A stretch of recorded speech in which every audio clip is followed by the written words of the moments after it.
Cartoon house, cartoon house. আজ 6 মাস হলো ভজা গোলকধাঁধা বনে আটকে রয়েছে। আর কতটা দিন যে আমার এই বনে আটকায় থাকতে হইব কে জানে। আকাশ যেমন, জমিন তেমন, পানি তেমন, সবই এক। বের হওয়ার রাস্তাটাও বুঝতাছি না। মার কথা শুইনা কেন যে নতুন বউটারে ফালাইয়া আসলাম, আহারে। ভজার মা ভজাকে বিয়ের পরের দিনই পাঠিয়ে দিয়েছিল বাণিজ্য করার জন্য। সে হাঁটতে হাঁটতেই বনে এসে পৌঁছল। আর এটা হচ্ছে গোলকধাঁধা বন। আকাশ যেমন, পানিও তেমন। ও বুঝতে না পেরে এতদিন এই বনেই কাটাচ্ছে, কোনো উপায়ও পাচ্ছে না বাইরে বের হবার। আরে কি সুন্দর একটা ব্যাঙ! এই ব্যাঙ, তুমি তো এই জঙ্গলেই থাকো। আমার একটু সাহায্য করো। এই জঙ্গলের থেকে বাইর হওয়ার পথ আমারে বইলা দাও।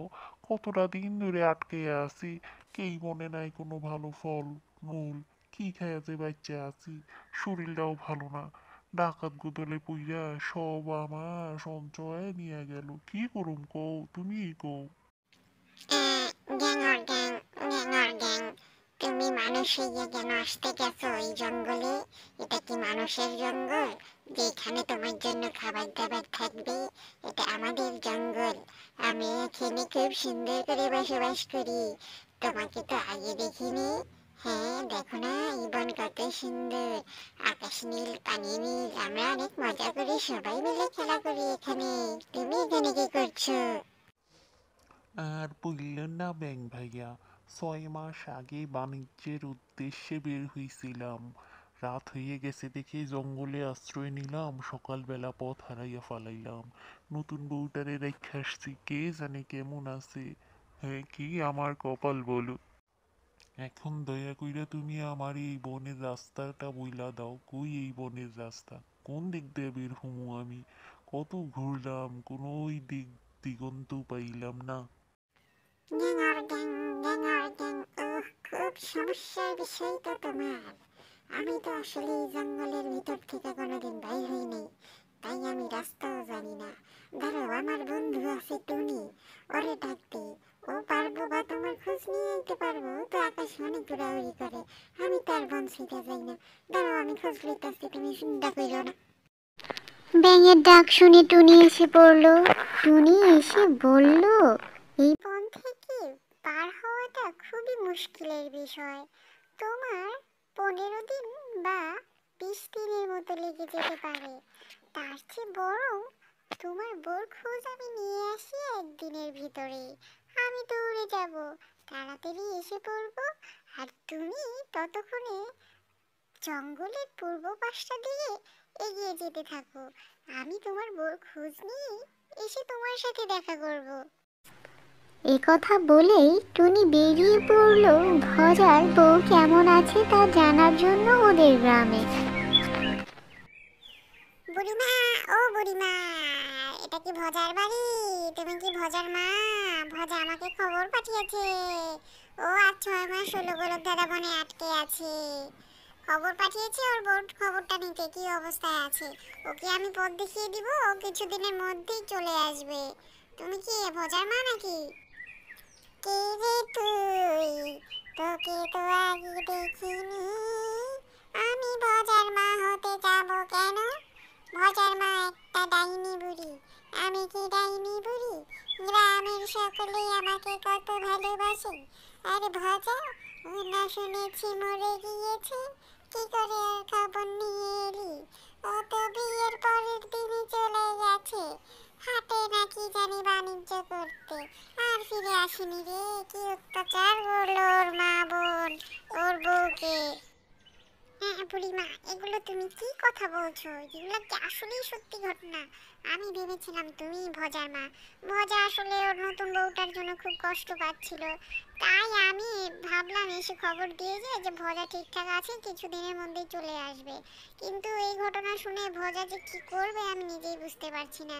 আচ্ছা, ওর বউর সাথে ওরা এমন করলো কেন? শোন তাহলে এমন করলো কেন, গল্পটা বলি তোকে, দাঁড়া।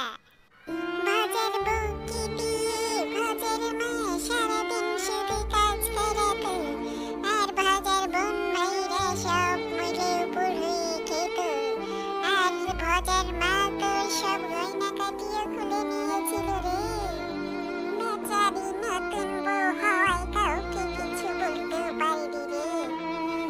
যে করব বুঝতে পারছি না। আগে তো শুনেছিলাম ভজার মা আর ভাই বোনেরা কত ভালো, আমাকে কত আদর করে রাখবে, কিন্তু এখন দেখছি ওরা খুবই রাগী, সারাক্ষণ আমার সাথে চিৎকার চেঁচামেচি করতে থাকে। আমি কি যে করব বুঝে উঠতে পারছি না। আজ 7 দিন হলো ভজাও তো নেই, কবে আসবে কি জানি, কি যে করি। এসব কথা চিন্তা করতে করতেই ভজার বউ ভাত নরম করে ফেললো, আর ওর শাশুড়ি আর দেবর ভাসুররা মিলে ওকে বকতে শুরু করে দিল। একটা ভাত নরম করে ফেলেছিস, কোনো কাজই শিখিসনি তুই? মা, ওর হাতে এখনো স্বর্ণের কানের দুলার চুরি কেন? খুলে ফেলো, এখনই খুলে ফেলো। হ্যাঁ রে দাদা, তুই ঠিক বলেছিস। ও কেন এগুলো পরে ঘুরবে? খুলে নাও সবকিছু ওর কাছ থেকে।